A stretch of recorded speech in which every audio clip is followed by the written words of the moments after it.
नाव संजना विकास चव्हाण व माझे नाव शुभेच्छा विकास चव्हाण. आम्ही दोघी इयत्ता 7वी शिकतो.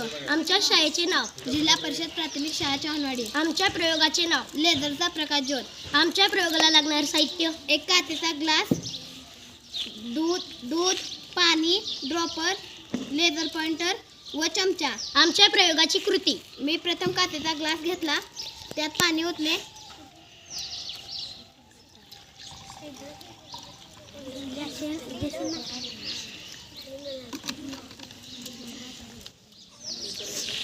व त्यात लेझर किरणे सोडून प्रकाश दिसतो का पाहिले.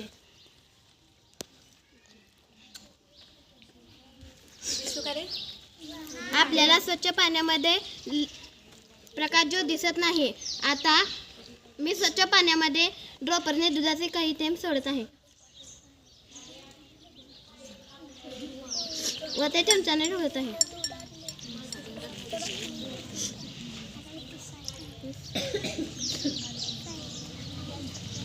आता मी त्यात लेझर किरणे सोडून प्रकाश जो दिसते का पाहिले.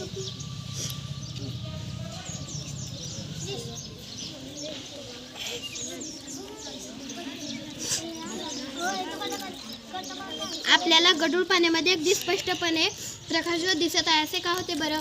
कारण पाण्यावर तरंगणाऱ्या दुधाच्या सूक्ष्म कणामुळे प्रकाश किरणे आदलून इकडे तिकडे विखुरली जातात. ही विखुरलेली किरणे आपल्या डोळ्यात शिरल्यास आपल्याला प्रकाशाची जाणीव होते.